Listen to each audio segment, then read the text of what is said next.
Tess of the D'Urbervilles by Thomas Hardy. Read by Adrian Pretzelis. Phase the 7th. Fulfilment. Chapter 53. It was evening at Emminster Vicarage. The two customary candles were burning under their green shades in the vicar's study, but he had not been sitting there. Occasionally he came in, stirred the small fire which sufficed for the increasing mildness of the spring, and went out again, sometimes pausing at the front door, going on to the drawing-room, then returning again to the front door. It faced westward, and though the gloom prevailed inside, there was still light enough without to see with distinctness. Mrs. Clare, who had been sitting in the drawing-room, followed him hither. "Plenty of time yet," said the vicar. "He doesn't reach Chalk Newton till 6, even if the train should be punctual, and 10 miles of country road, 5 of them in Crimmercrock Lane, are not jogged over in a hurry by our old horse." "But he has done it in an hour with us, my dear." "Years ago." Thus they passed the minutes, each well knowing that this was only a waste of breath, the one essential being simply to wait. At length there was a slight noise in the lane, and the old pony chaise appeared indeed outside the railings. They saw alight therefrom a form which they affected to recognise, but would actually have passed by in the street without identifying had he not got out of their carriage at the particular moment when a particular person was due. Mrs. Clare rushed through the dark passage to the door, and her husband came more slowly after her. The new arrival, who was just about to enter, saw their anxious faces in the doorway, and the gleam of the west in their spectacles, because they confronted the last rays of day, but they could only see his shape against the light. "Oh, my boy, come home again at last," said Mrs. Clare, who cared no more at that moment for the stains of heterodoxy which had caused all this separation than for the dust upon his clothes. What woman indeed, among the most faithful adherents of the truth, believes the promises and threats of the Word in the sense in which she believes in her own children, or would not throw her theology to the wind if weighted against their happiness? As soon as they reached the room where the candles were lighted, she looked at his face. "Oh, it is not Angel, not my son, the Angel who went away!" she cried in all the irony of sorrow, as she turned herself aside. His father too was shocked to see him, so reduced was that figure from its former contours by worry and the bad season that Clare had experienced in the climate to which he had so rashly hurried in his first aversion to the mockery of events at home. You could see the skeleton behind the man, and almost the ghost behind the skeleton. He matched Crivelli's dead Christus. His sunken eye-pits were of morbid hue, and the light in his eyes had waned. The angular hollows and lines of his aged ancestors had succeeded to their reign in his face 20 years before their time. "I was ill over there, you know," he said. "I'm all right now." As if, however, to falsify this assertion, his legs seemed to give way, and he suddenly sat down to save himself from falling. It was only a slight attack of faintness, resulting from the tedious day's journey and the excitement of arrival. "Has any letter come for me to-day?" he asked. "I received the last you sent on by the merest chance, and after considerable delay through being inland, or I might have come sooner." "It was from your wife, we supposed?" "It was." Only one other had recently come. They had not sent it on to him, knowing he would start for home so soon. He hastily opened the letter produced, and was much disturbed to read in Tess's handwriting the sentiments expressed in her last hurried scrawl to him. Oh, why have you treated me so monstrously, Angel? I do not deserve it. I have thought it all over carefully, and I can never, never forgive you. You know that I did not intend to wrong you. Why have you so wronged me? You are cruel, cruel indeed. I will try to forget you. It is all injustice I have received at your hands. T. It is quite true, said Angel, throwing down the letter. Perhaps she will never be reconciled to me. Don't, Angel, be so anxious about a mere child of the soil, said his mother. Child of the soil? Well, we are all children of the soil. I wish she were so in the sense you mean. But let me now explain to you what I have never explained before, that her father is a descendant in the male line of one of the oldest Norman houses, like a good many others who lead obscure agricultural lives in our villages and are dubbed sons of the soil. He soon retired to bed, and the next morning, feeling exceedingly unwell, he remained in his room, pondering.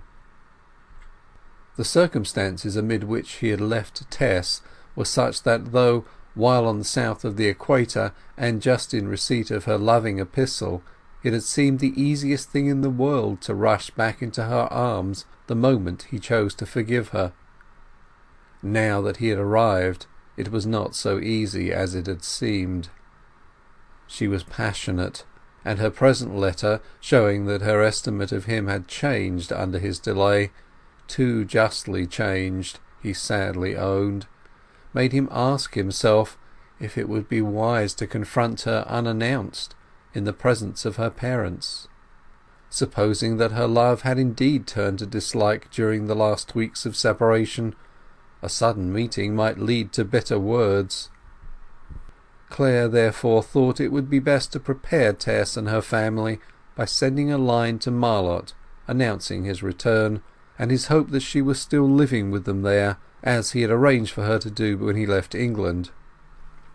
He dispatched the inquiry that very day, and before the week was out there came a short reply from Mrs. Durbeyfield, which did not remove his embarrassment, for it bore no address, though to his surprise it was not written from Marlott.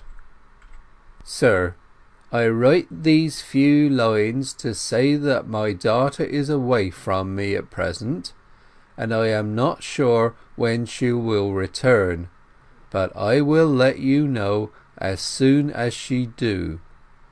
I do not feel at liberty to tell you where she is temporarily biding. I should say that me and my family have left Marlott for some time. Yours, J. Durbeyfield. It was such a relief to Clare to hear that Tess was at least apparently well, that her mother's stiff reticence as to her whereabouts did not long distress him. They were all angry with him evidently. He would wait till Mrs. Durbeyfield could inform him of Tess's return, which her letter implied to be soon. He deserved no more.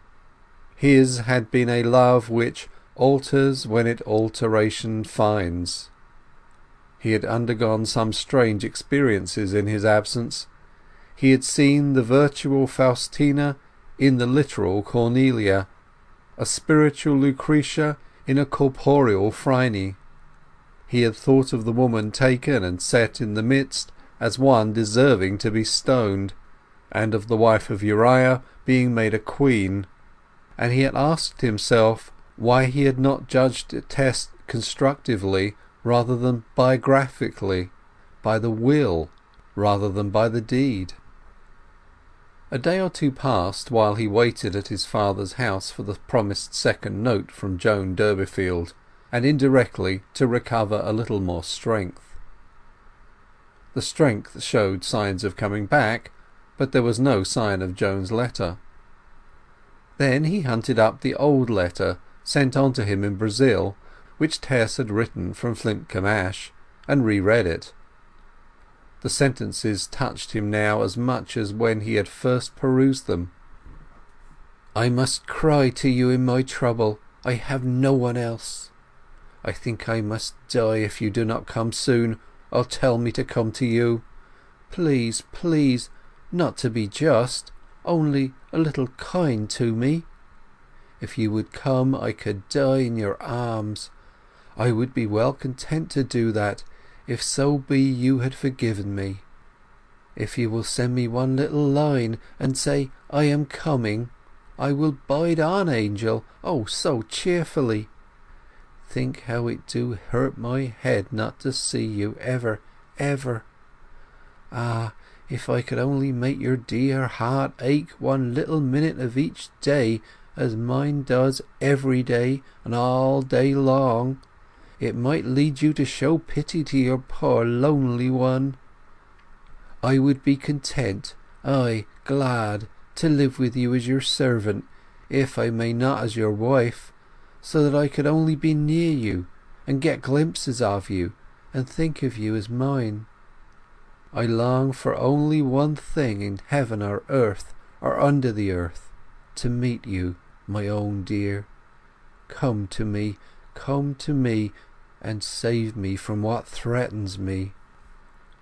Clare determined that he would not believe in her more recent and severer regard of him, but would go and find her immediately. He asked his father if she had applied for any money during his absence. His father returned a negative, and then for the first time it occurred to Angel that her pride had stood in her way, and that she had suffered privation. From his remarks his parents now gathered the real reason of the separation, and their Christianity was such that, reprobates being their especial care, the tenderness towards Tess which her blood, her simplicity, even her poverty had not engendered, was instantly excited by her sin. Whilst he was hastily packing together a few articles for his journey, he glanced over a poor plain missive, also lately come to hand, the one from Marian and Izz Hewitt, beginning, "Honoured Sir, look to your wife if you do love her as much as she do love you," and signed, "From two well-wishers." End of chapter 53. Chapter 54. In a quarter of an hour Clare was leaving the house, whence his mother watched his thin figure as it disappeared into the street. He had declined to borrow his father's old mare, well knowing of its necessity to the household. He went to the inn, where he hired a trap, and could hardly wait during the harnessing.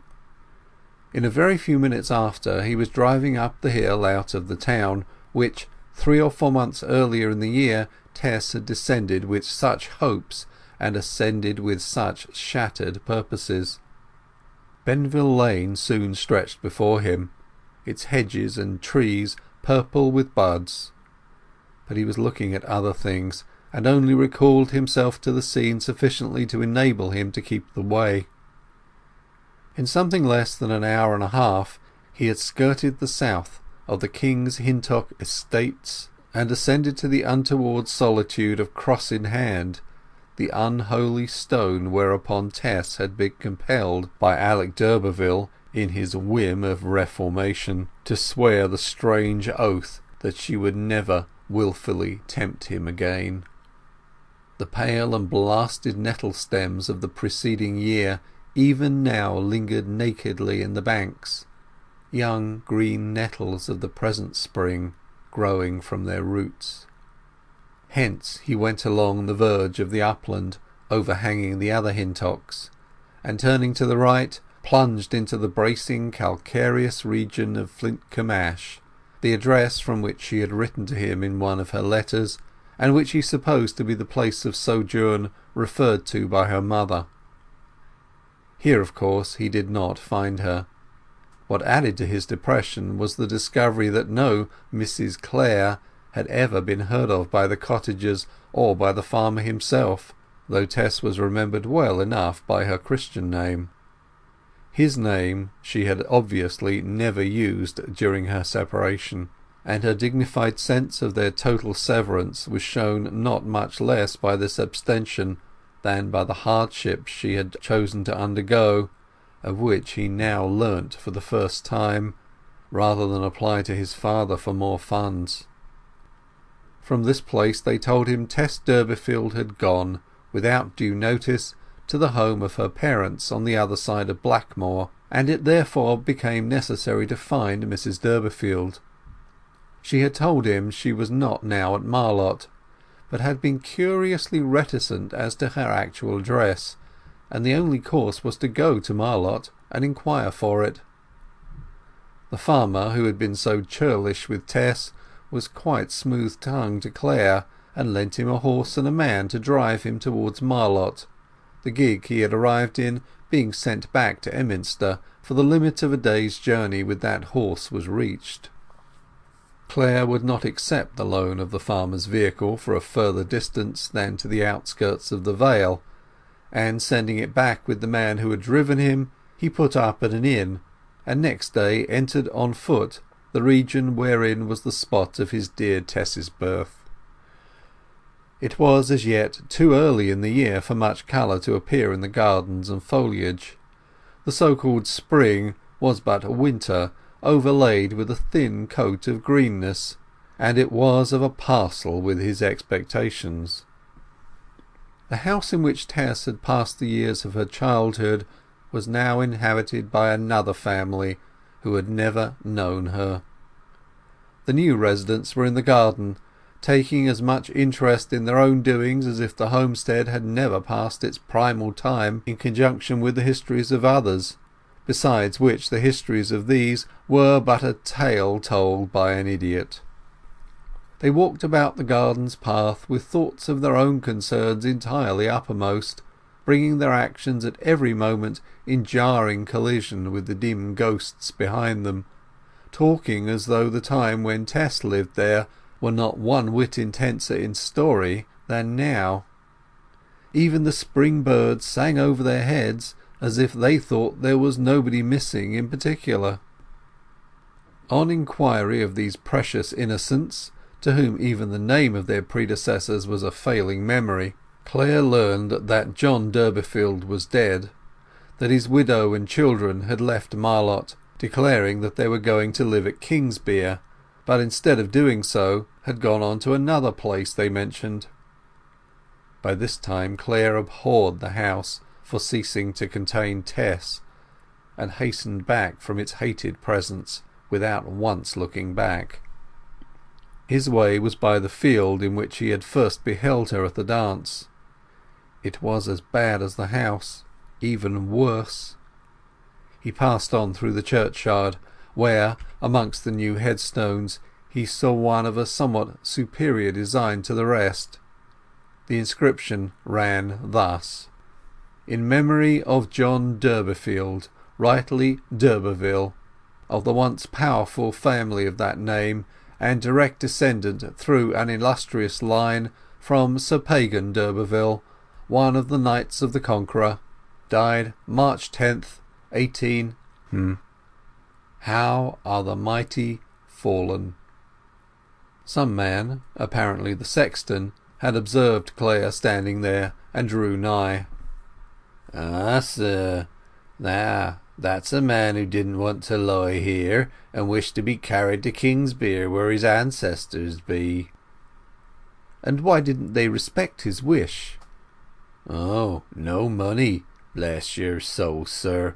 Why, there, I wouldn't wish to say it everywhere, but even this headstone, for all the flourish wrote upon un, is not paid for." "Ah, who put it up?"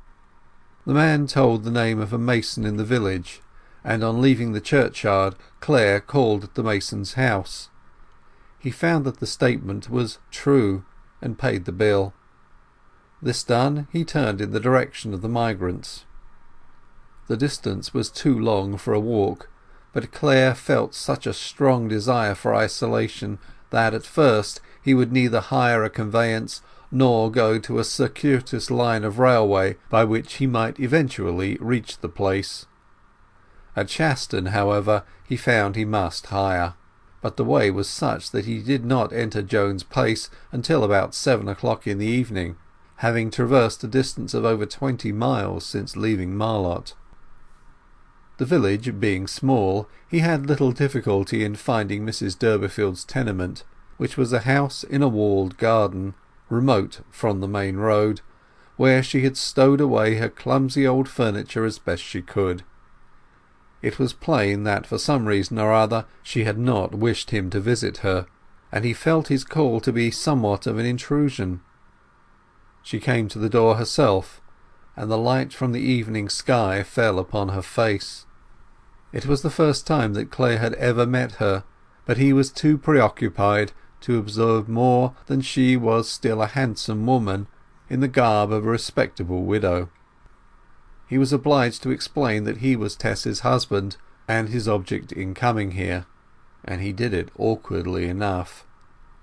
"I want to see her at once," he added.